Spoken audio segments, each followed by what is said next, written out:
funny. Am I? Good. Funny's good.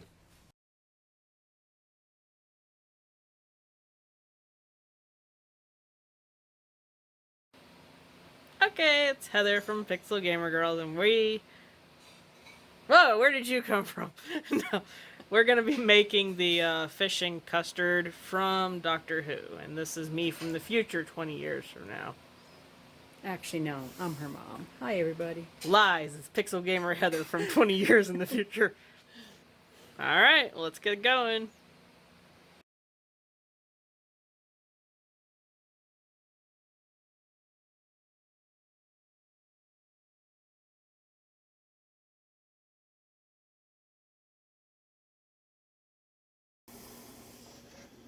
First, we need to cut the fish into little fish chunks that are about, what did they say? About three-fourths, right about there. Yeah, just make little fish fingers. The recipe, I think, said to use haddock or cod, but we're going to use tilapia because we couldn't find the other two. Come on, you make do with what you can find. Exactly. And sometimes people don't like those types of fishes, so they use whatever they like. So, there you go. And we put, what, a half an inch of oil to fry it in? Half an inch or a little over, depending on how deep you want the actual fish to cook. Yep. As long as it doesn't stick, it's all good. To you? Yeah. I think that looks good. You can keep it handy next to you, just in case you need to add a little bit. Yeah. And it's always good to do it in batches, because you don't want to overcrowd your pan. That's true. While the oil is heating up, we're going to want to dredge our fish in the flour mixture of salt, pepper, and flour. We're going to want to put it in egg yolk after that we've whipped up with water and milk. And finally, you will want to put the breadcrumbs on the fish. And we're all ready to fry by then. Go ahead. Speak it off. Next we dredge, I almost said dirge, yeah. Next we dredge the fish in flour. We'll be giving it an egg bath after we flip it and make sure it's coated.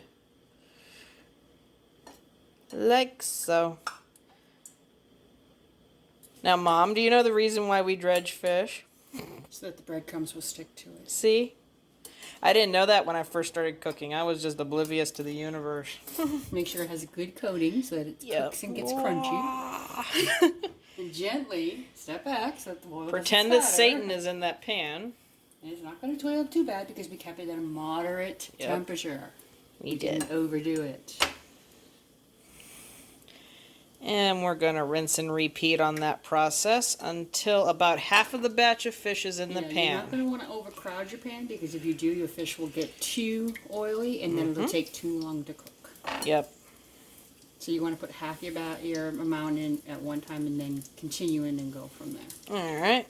And we'll show you the final results of turning it over in a little bit. That's what you don't want to do. You don't splatter the fish. No, you don't want to do. Yes.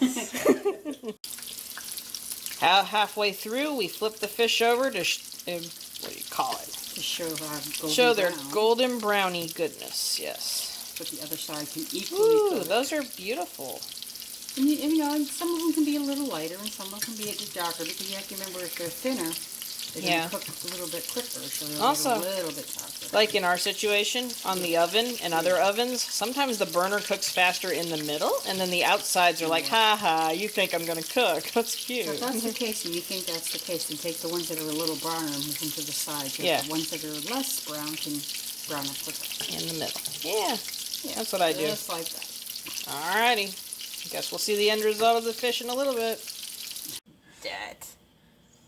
Okay, once you've done all that frying, it takes a few minutes, you know. You just take it easy and it comes out golden brown and delicious. And then you put it on paper towel to get any excess oil that might have gotten trapped in that day spreading. Yeah, because you don't want to eat that oil. No. Well, that's our fish all finished for right now. Let's get to the sauce.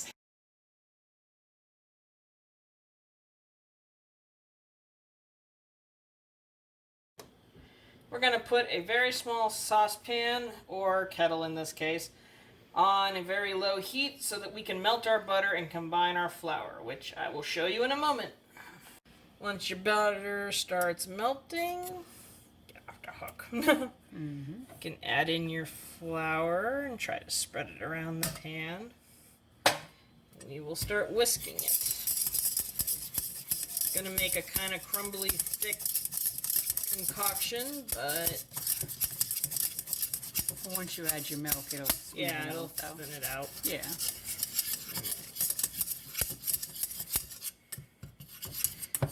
If you're not really happy with the way it's that crumbly, you could let the butter melt just a smidge more. Yeah. And then it will be like a solid, like a liquid, and it won't be as crumbly. Yeah, and if it gets a little dry like it is right now, you can always add a tiny little bit more butter just to balance it out.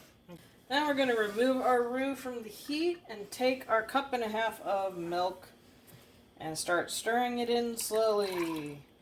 Not with our left hands because we're right-handed.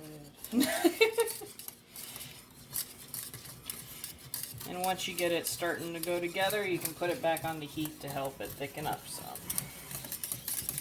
Now sometimes this may take a few moments, and it yeah. may look like it's still a little thin, but the more you let it sit and stir it, the more it'll thicken up. And there's always the option to add a tiny little fleck of one ingredient or the other to thicken it up. But not too much flour, because then you can make a really chalky mess and it'll taste horrible. Yeah, you don't want that flour taste. No. Okay. We're going to be adding our Dijon mustard into the mix. Ah, it's going to fall in like a giant flop.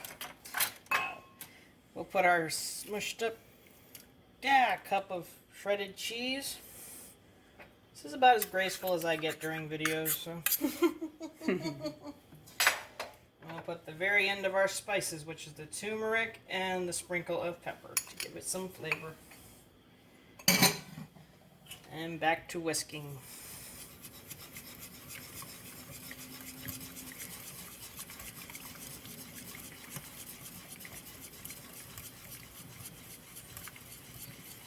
And it's definitely getting a lot thicker that way. And as you can see, it's thickened up a lot, and if you want it to get even more so, almost more like a custardy pudding, we remove it from the heat and let it set while we stir it a little. Don't forget to turn off your burner. Safety. Let us not burn our precious skin resources. No. And there you have the custard for the fish. And we'll show you the final product together before we indulge in it. And now comes the best part, eating the fish. And the beautiful salad that went with sauce. it. And the sauce. Alright. Try it and see how it tastes. Now we'll scoot the plate up so it doesn't make a giant mess. Oh, it's always good when you're having a heavier fish with batter to have a nice light salad on the side with it. Yeah. So we can make up for the unhealthy fish. Fish is really not that unhealthy. I know. When you fry it, it tends to be a little bit heavier, and it's a good idea to have it with a nice salad. Alright. Alright, Ready for the we're action? going in. Alright, Folks. we're going in. We don't make it, it was nice knowing you. Okay. The sauce is actually pretty good. It really is very good. Not too bad. See, Doctor Who knew what he was talking about with fish and custard. He must have known what he was talking about. See, I come from a long line of nerds, because this one was watching Doctor Who in the 70s and 80s when it first came out. Oh, right? you mean with Tom Baker, right? Mm-hmm. It's a good series. Mm-hmm. It really was. Well, in case any of you are wondering, I'm Heather in 20 years from now. Exactly. But actually, I'm her mom. I time traveled and got her from the future, and it's pretty much me. So, if it's Heather from Pixel Gamer Girls is going to tell you, we'll see you in the next video. Bye, y'all. Bye.